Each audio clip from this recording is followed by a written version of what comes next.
Hey guys, so the peaks mode has been out for a little while now, and now that we've all got a little more experience under our belt, I wanted to revise my previous tier list on what heroes to choose to play through this because this really is the best mode to play for all your resources.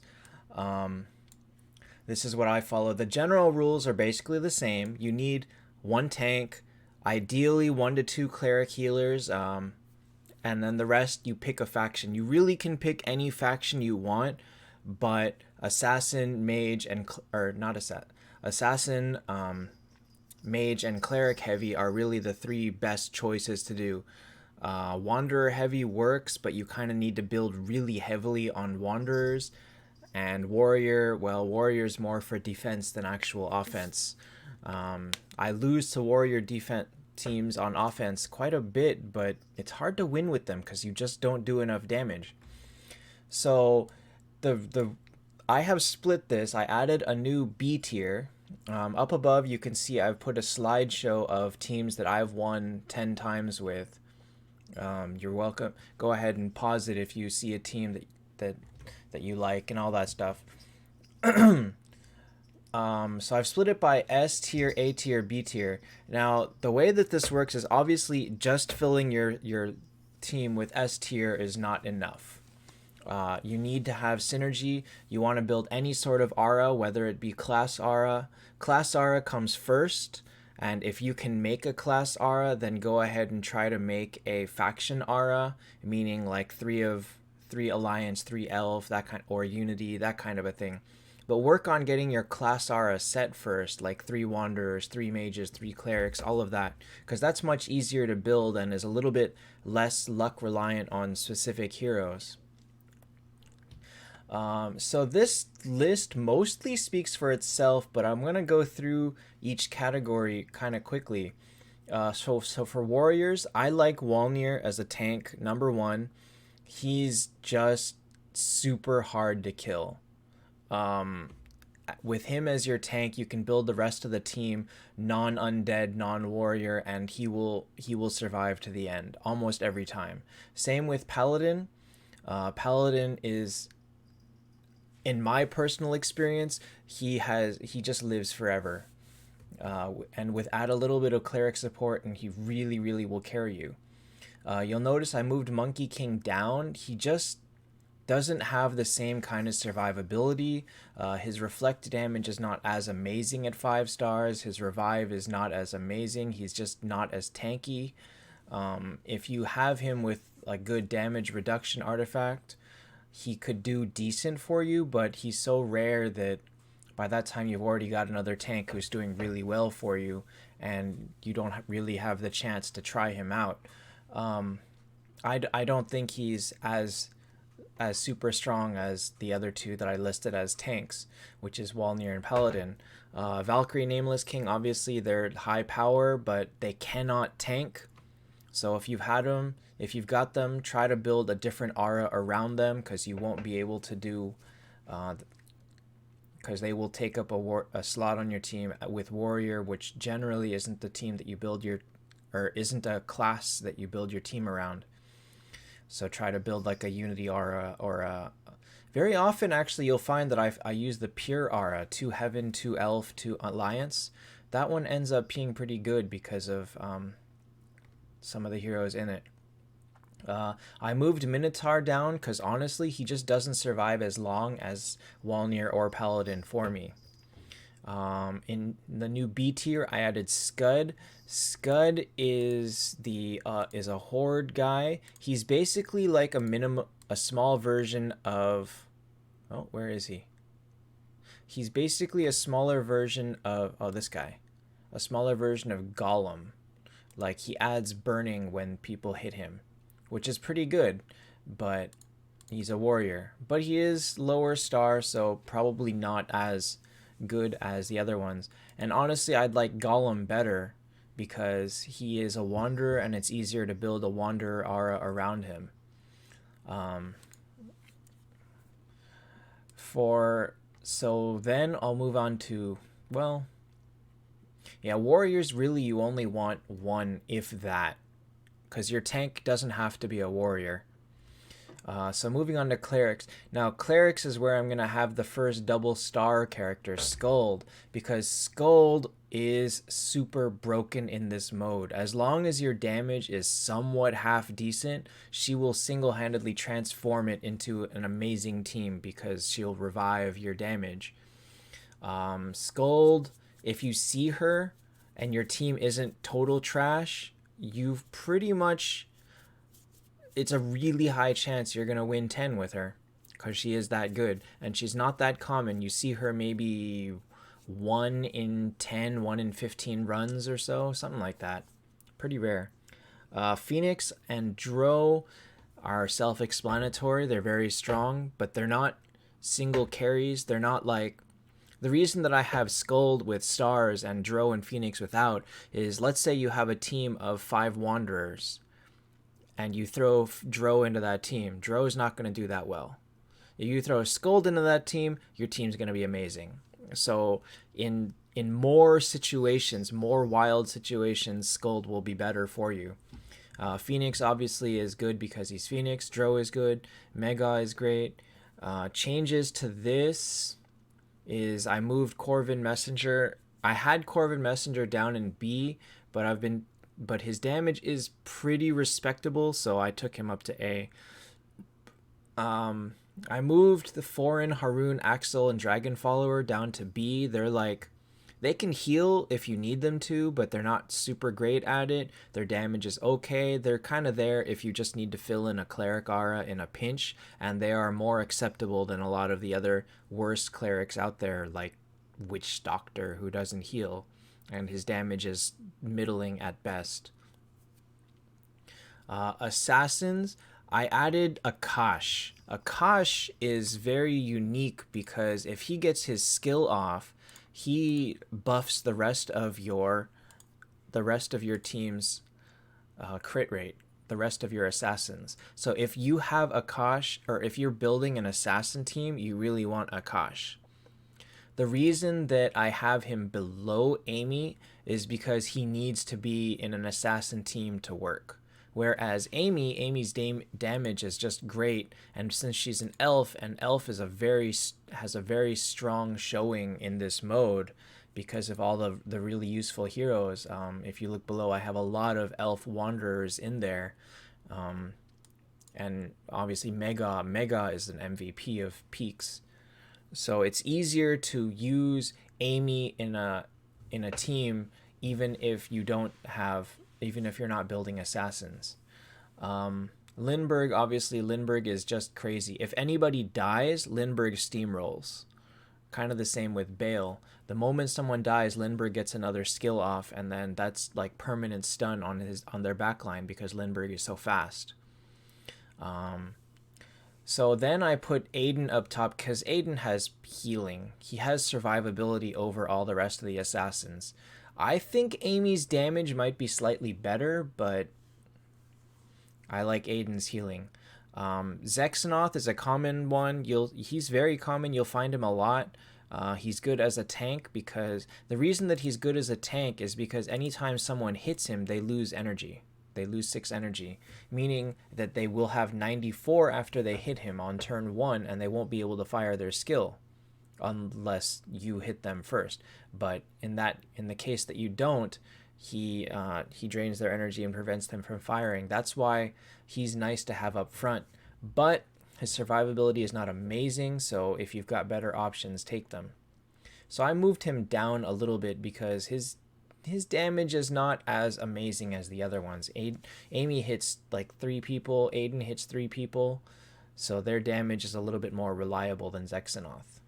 All the rest of the assassins I put down in A tier because they need to have teams built around them. Like, you really wouldn't be using Dziwana, Samurai, Ripper, Werewolf unless you build an elf alliance team around them so much. They're good to fill in an alliance team, or they're good to fill in an assassin team, but they're not that super amazing. Oh, I missed one actually. Shaman Assassin, he would be an A tier. Probably the highest level of A tier because he's tanky and he Yeah, because he can function as a better tank than a second place to Zexanoth. So I'll add that in notes for the in the caption.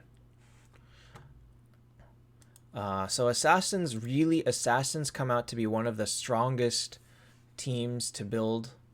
Relatively easy team to build because there's a lot of good assassins, but they can get wrecked by a really good cleric team. So I think I prefer to build cleric teams, but if you need to, assassin team is just as good. Fourth class is going to be wanderers. Now, I added Bomb to this one. He wasn't there before. I didn't realize how good he is.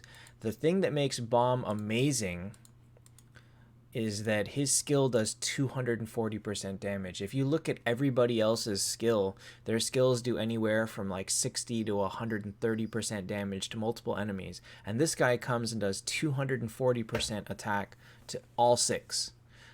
He does hurt himself, he does stun himself. So if you're going to use him, you really want to have some clerics behind him to heal him back up. And you're going to need enough people to sustain. So if you have like 3 bombs and you don't kill them with it, then you've got half of your team stunned while they're all gaining energy and hitting you the next turn. So if you build a team around Bomb, you need to be very careful how you do it. You either add enough bombs with energy artifacts to make absolutely sure you kill them, or you only use 1 or 2. Bomb does very well with energy artifacts though, and like all the damage artifacts. He is surprisingly strong. I guess I don't have one showing right now, but I do have quite a few teams up there with bombs in. Oh, there's one right there. It has a bomb in it, and I made a pure aura around it. So Bomb is a surprise MVP in this mode. Try him out. You won't be let down. I moved Medusa up to S just because of her capabilities. 3-person Petrify on her regular attack, 6-man Petrify on her skill. And I moved everybody else down. We all thought Mars was going to be amazing, but at 5-star, he only hits 2 people with his skill. His survivability is pretty good. His damage is not bad, but just by having like 3 or 4 Mars, it doesn't guarantee you a win. He's not that strong. His skill just doesn't hit enough people, and he doesn't bring enough to the table. Instead, I put him below Gollum, who, like I mentioned, like Scood, has burning whenever you hit him. So he is a great tank because he's beefy and he burns people, and you can build tank teams around him easily. I did not have Luna in the tier list before, but I added her. She's not terrible. Her silence is pretty bad. It's only 15%, but if you use like 2 or 3 of them and build like a good Wanderer aura, she does pretty good. And that's going to be the same thing with Mulan. On her own, she's nothing special, but if you've got a nice Wanderer team built around her, or you're using her just to fill in an aura, she doesn't do too bad. Mulan actually can also tank a little bit as needed. Not great, that her evasion's not that great, but in a pinch, something to think about. And then below that, the B tier Wanderers, all of them are usable.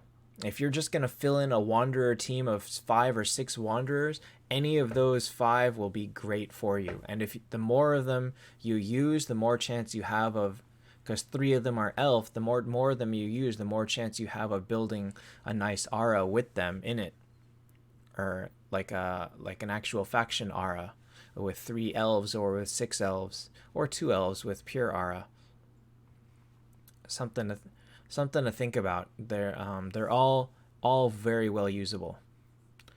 All right, last is mages. Mages needs a special note because mages are not by default, they are traditionally stronger and a little bit slower, but in this mode, mages are a little bit tougher to use. If you do not build a really good mage aura around them, or fit them into a team with some synergy, all of them will just, they're not strong damage characters that you need, that you can use just by one. All of these you would love to have multiples of, and then you will really start to shine. The special one is Bale. Bale is crazy because every time I think it's every time he kills someone. No. Every time someone dies, he gets a skill. So he can snowball real quick because his skill hits all 6 people. If you've used him, you'll see like he'll cast, he'll kill one, next turn he'll cast again, he'll kill another one, and he'll just keep going, and his damage is not small. The only problem is he has very low HP relatively, so he dies fast. So if you can supplant him or support him with some HP or damage reduction, then go for it. Below that, Scarlet. Scarlet's a favorite. It's very sad that Scarlet's skill does not add poison. It just does extra damage. If her skill added poison, she'd be even stronger, because that would be more paired with, able to be paired with Centaur to do even better damage in this mode. But as it stands, it only hits 4 people. She doesn't poison until she dies, and then I think her regular attack poisons too. She doesn't poison until she dies, and then she goes nuts, or she just provides a lot of damage. So if you can build a heavy mage team with a couple of Scarlets, maybe 3 to 4 Scarlets, you'll find that it does quite well. Everyone below that is just usable, honestly. A tier and below for mages is nothing special.